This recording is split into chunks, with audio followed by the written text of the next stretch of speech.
Well, hello guys, welcome to this new video. So today what we're going to do is that we're going to go full into the first period of literature that we're going to study. Um, so, um, well, we're going to get into the first one, that is the Anglo Saxon period, okay? But before that, I would like to share with you a short poem from this book that is called World Poetry. It has poems from all around the world, all the different five continents and all the periods of history. So I'm going to share with you a short one today that I think that it's pretty adequate for what we're living these days. It is anonymous. We don't know exactly who's the writer, and this is from the region of uh, Babylonia or Assyria. So it means that original is not in English; it's in a different language. Um, it is called "Death is Before Me Today." Death is before me today, like health to the sick, like leaving the bedroom after sickness. Death is before me today, like the odor of mirror, like sitting under a cloth on a day of wind. Death is before me today, like the odor of lotus, like sitting down on the shore of drunkenness. Death is before me today, like the end of the rain, like a man's home coming after the wars abroad. Death is before me today, like the sky when it clears, like a man who wishes to see home after numberless years of captivity. Well, and I will be sharing some of other ones over here. By the way, I didn't mention in the last video, if any of you feel interested about the books that I show you here, or a particular poem or anything else. Well, as you can see, most of them I have them physically. Some of them I can send a PDF version or something similar. Just saying, okay? Well, as I was saying, let's start with the all English period. So I would appreciate if you go to the slide number 5. So you will see over there a map. This map corresponds to the territory that nowadays is England, or even some parts of the United Kingdom. And as you can see, this is let's say, the most antique period that we're going to cover. It doesn't mean that there's nothing before that. Of course, there's a lot of different things before that. But let's say that in terms of literature and history, this is a very, very important period, and this is the one that we have selected in order to start. So as you can see over here, there are 3 different lines, like arrows, blue, red, and yellow. And basically those arrows represents peoples, like tribes of men who were invading the let's say the territory, because it was not really a country yet or a nation at the time. Well, as you can see over there, they are the Saxons, the Jutes, and the Angles. They are Germanic tribes. Yes, what does it mean, Germanic? That they come from the territory that is nowadays known as Germany, or let's say the Nordic territories, right? So if you have some imaginary conception of what these people could be, well, they are a little bit like they traditionally sell you in movies or TV or whatever as Vikings. Okay, it's not exactly that, but they were barbarian people. They basically had a nomadic, let's say, trend. They just traveled from one place to another, and that was it. Like when they ran out of places over there at home, they say, hey, we're good sailors, we can try and travel from one place to another, and hopefully we can have new territories to conquer. So if we go to the next slide, in number 6, we will see them. Yes, those were the Saxons, the Jutes, and the Angles. That is a pictorial representation. And as you can see, they are not really, really friendly, right? They, as I mentioned before, had a nomadic way of life based on pillaging and conquering. This means that they were completely, let's say, focused on battle, on physical prowess, on the possibility of being strong, And well, the moral filter that they had was not really good, right? Uh, Basically, they did whatever they want because of their strength permitted that, right? So basically, they were thinking all day about killing and raping and just stealing and pillaging everything that they had, right? That they were able to. So we have these three particular groups that had over there, and they all like spoke a variation of the West Germanic tongue. Um, it means that we can talk about like a Proto-German or an Archaic German that they used to talk. And even though it was not the same language, like not all the tribes spoke the same one, um, they were similar enough so they could understand each other, right? So let's imagine something like Spanish and Portuguese and Italian and French, right? So if there's a bunch of guys of these nationalities that get together, it's very likely that many of them understand some of what the other people say, right? So we have these guys that arrive into there, into this territory, and well, they immediately input into the language at least 1,000 words. Yes, like let's say there are some words that were incorporated back then and that nowadays in modern English we still use them, right? So if you take a look at the slide number 7, you will see a lot of different words that were introduced back then. Of course, this is sort of like the pronunciation or the phonetic approximation of what we have, because back then they didn't have like a writing possibility, right? We will discuss that a little bit in a moment about that. So you will see, yeah, we have this antique writing, such as meal, that was pretty similar to our current meal, meaning breakfast or lunch or dinner, right?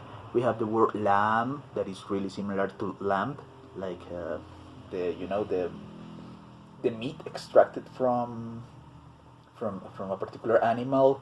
Goose as butter, similar to butter. Cheese, like cheese. Sea, boat, storm, rain, snow, freeze, frost. You see, all of those are really similar to storm, rain, snow, freeze, frost, and all these different ones. And even we have a certain conception of quantity. Yeah. So if you see in the slide at the end, it says something similar to numbers, right? Like 3G, Trijor, right? So we have similar numbers to 3 and 4. Now we're going to play a little bit Dora the Explorer in here. So let me ask you a question and give you some time to think about it. What do you think all these particular words have in common? Right? Take a look at them, analyze them, and tell me, like, what do they have in common? Like, what do they have in common in there? In an ideal world, right now you would pause the video and try to find it out for yourself. And I'm going to try to ask these questions in the future, and hopefully you try to do it yourself and not just wait for me to tell you. But okay, so what they have in common, spoiler alert, is that they are all about basic needs. Yes, so all this big body of vocabulary that was introduced over here is about basic needs. So you would see there is vocabulary about food, such as meal, lamb, goose, butter, cheese. There is vocabulary about the weather, natural phenomena such as sea, boat, storm, rain, frost, mist, and there is vocabulary about quantity. Yes, and why is that? Why do you think is that? Okay, one more time. Let's say that the justification or the idea of why this was introduced is because they had a pretty basic way of life. They basically lived day by day. They didn't have a plan for the future. They were just concerned about raping and killing and pillaging today, and they didn't really have like this planning skills, or maybe not skills but interest about thinking in the future. So they were really interested about basic needs. Yes, so that is why most of the vocabulary is about that. Even the numbers, right? Even these things that they probably just accompanied with gestures, this or something like that. Well, they require that for basic transactions. So there's not a lot of specialization in there. So you are not going to find abstract words, yes, or intangible things such as love or philosophy or imagination or sadness or things like that, right? Most likely they, at some point, if somebody felt that way, could exteriorize it somehow. I really doubt it, because that is a sign of weakness, and that's a hard thing to display at that time. But well, basically that is one thing. So take this into account, guys, please, and remind me if by somehow I get lost in my talking and I forget to tell you. In the periods, in all the periods, this one and the other ones that we're going to discuss, the idea is that we talk about different components of the period. So one component, and mostly in the first ones, yes, in the first periods, is the linguistic components. So what is in language that tells me that a particular piece of literature, a poem, a tale, a novel, something like that, may belong to a particular period. So in this case, in the Anglo Saxon period, so if the poem or the story or whatever deals mostly about basic needs, well, that is a clue that it's very likely that it is part of the Anglo Saxon period. Now, what I'm telling you this because basically what we're going to do as assignments and as evaluations, as different things, is try to identify pieces of literature belonging to a particular period, right? So I may give you like a poem or a fragment of a tale or a fragment of a novel and tell you, hey guys, please just go and locate this into any of the periods that we have seen. Of course, with every period that we cover, it will be a little bit more difficult, right? Because you will have like more let's say options, right? And more things to get confused. But well, that's the beauty of it, for me at least. Well, that about this vocabulary that we have in here, vocabulary about basic needs. So that is the linguistic part. So I was saying we're going to cover like topics or ideas or themes that normally are like important in each period. We are going to talk about thematic things such as the role of women. Yes, please remind me about that. I would like for you to see the progress of the role of women in literature throughout the periods. So we were talking about that. If we go into the slide number 8, you will see that the original inhabitants of this territory were the Celts. So I don't know if anybody knows about the Celts. Probably people who like video games or things like that think about druids, if you know that, role-playing games or something like that. And these Celts were this sort of, sort of minimize it, hippie-like people who live in communes, who were really interested about nature, these tree huggers, thinking about the energy and thinking about astrology and astronomy and all these different things, who were somehow really peaceful.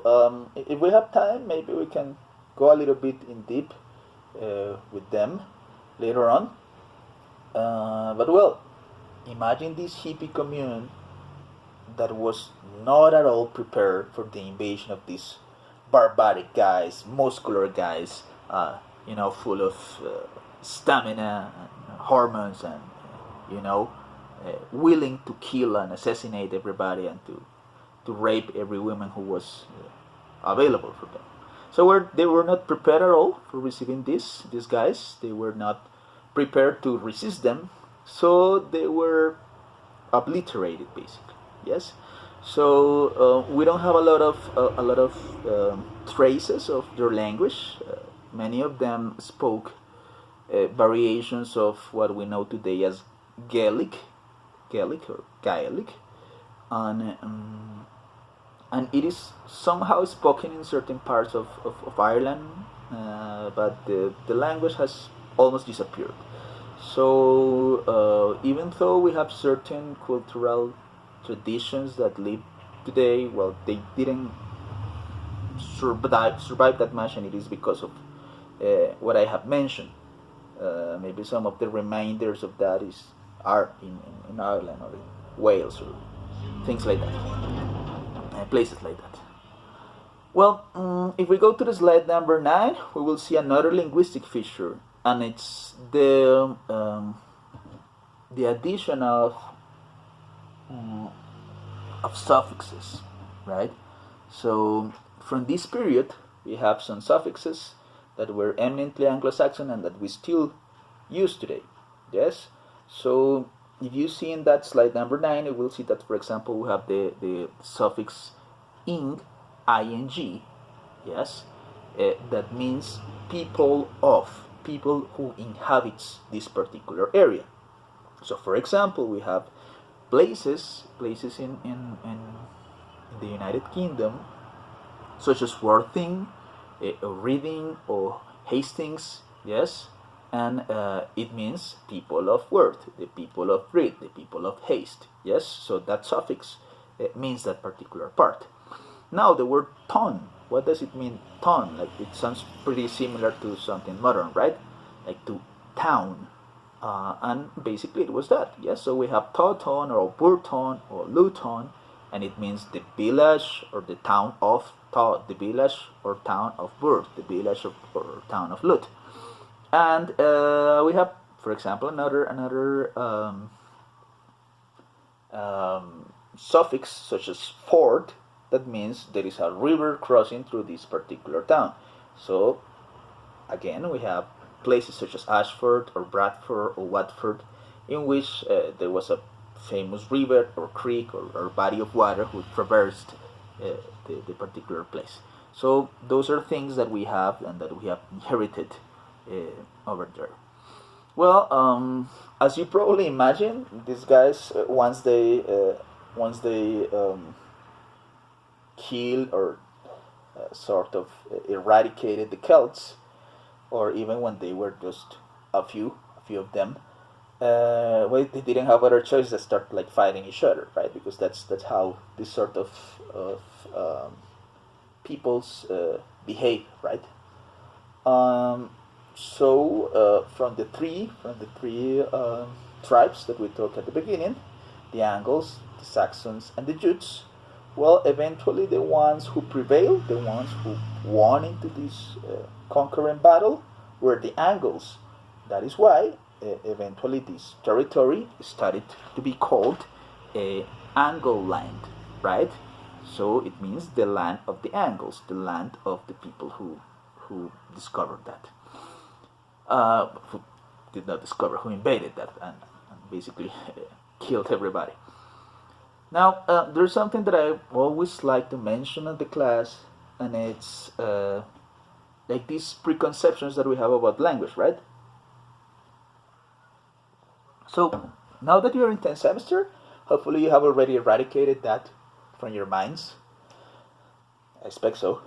But people, especially people who don't know anything about the language or have just a small perception about it, have this idea that the British English is the best English, or the most pure or the purest English that is around. Yes,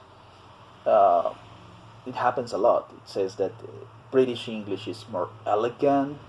I don't know exactly what do they mean by that, but it's more elegant, that it's more formal, that as it is the original place in which English was created, so that's why it's better. And well, from the very beginning of the creation of the language, we see that the language is not pure at all. Yes,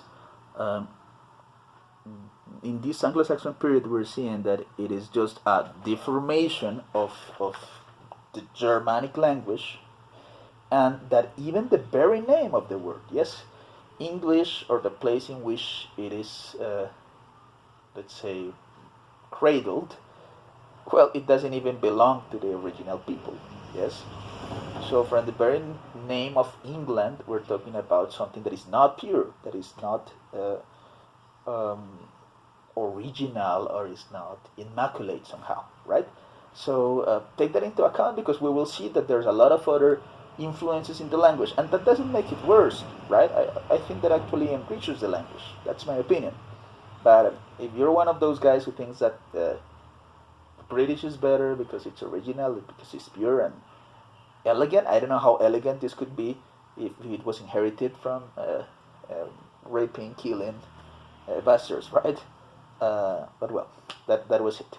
Now, if you go into the slide number 11, you will see that Christianity eventually, and this actually like belongs to a future period, but I always like to put it over here for a particular reason. Basically, some missionaries in the future introduced writing, right? So we have over here some of the alphabet, because it's not properly that was introduced at the time, and that was basically composed by runes. So if you can see, probably you're again familiar with the runes. Sometimes they are used as mythical things, mythological ones. Some peoples have used these for divination, yes, like for predicting the future or something like that. And even nowadays, there is a segment of people who believes in that. But well, let's say that this was part of the alphabet that they use. Now, eventually, a few people learn how to write, how to use this alphabet, but there are time.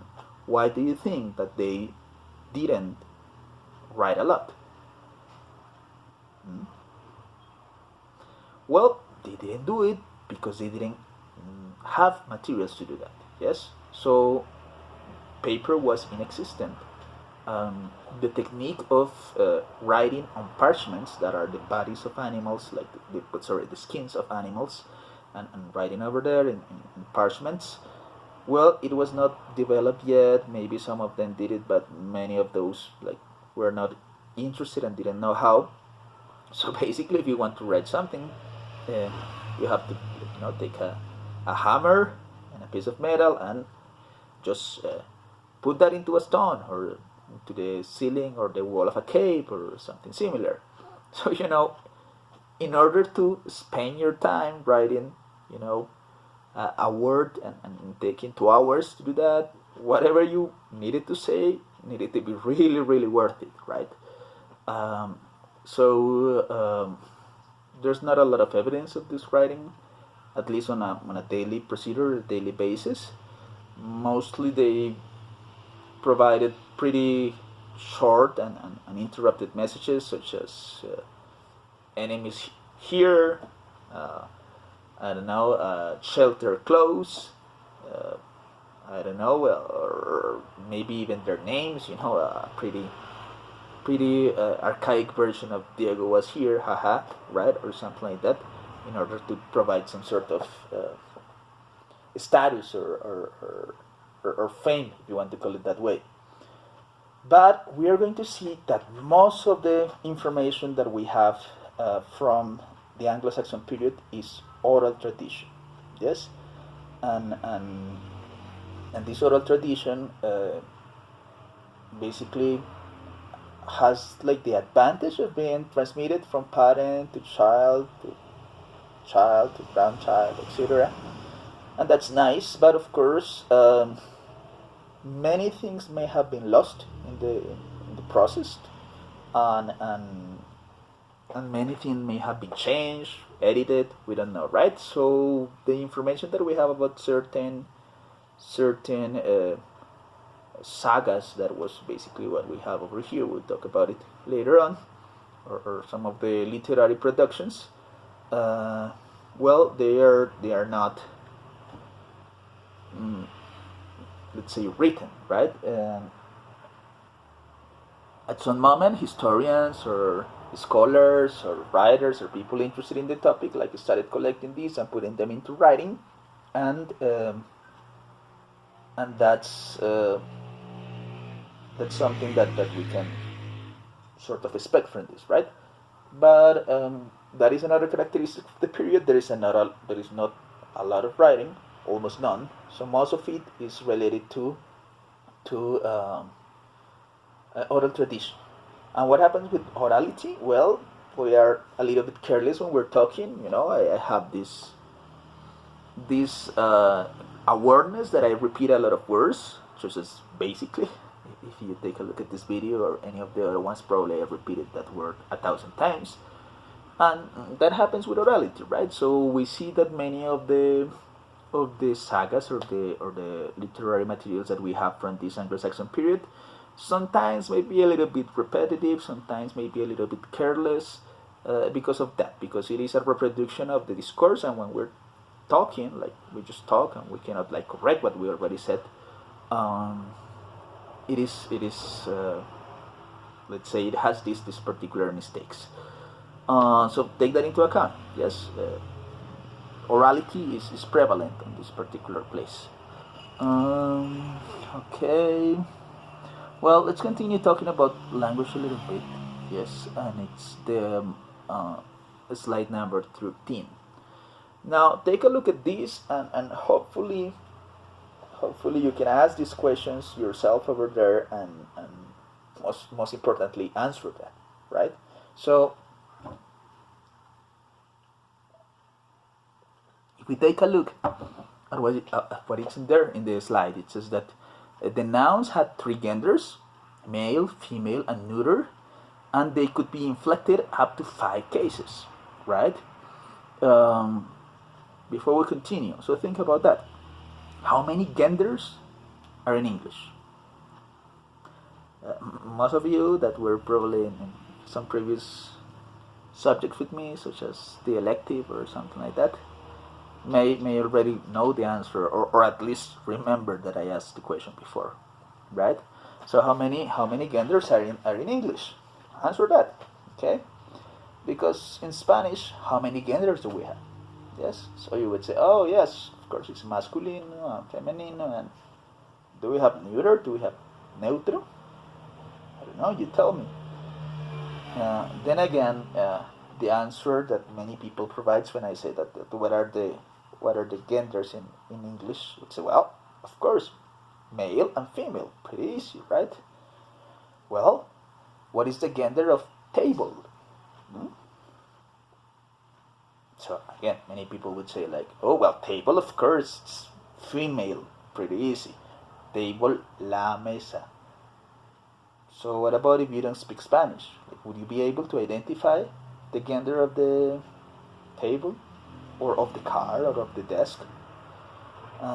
So think about that and try to come up with an answer. I'm going to include this into one of the assignments, okay? So look it up. Well, then we have these inflections. Yes, the inflections may come about singular, plural, etc. Right? Now, how many inflections do we have in English for verbs? Yes. So in Spanish, I have yo como, tú comes, él come, nosotros comemos. So each one of those is like an inflection, right? It has a root, a come, and then it changes in the end, right? Now, what about in English? How many do we have? Think about it. And what about this information over here that says that in the Anglo-Saxon period, adjectives could have up to 11 forms. 11, guys, yes? How many forms of adjectives do we have nowadays in English? In Spanish we have gordo, gorda, gordos, gordas, right? What about English? So think about all of these different things. Well, basically, as you can see, they had a lot of different inflections and figures, and let's say that the grammar was a little bit messy. Well, specifically or especially because of that. There was not an established grammar. Yes, they were just inventing things, if you want, along the way. So that's why like, they basically require one thing, one different thing for like for everything, right? So they have categories for animal, they have categories for inert things, they have categories for people, for colors, well, etc. Well, I think that I'm going to leave the video over here. I'm going to record a second part of it right now. Okay, so remember we stay over here on this slide number 13. So I'll be shortly back.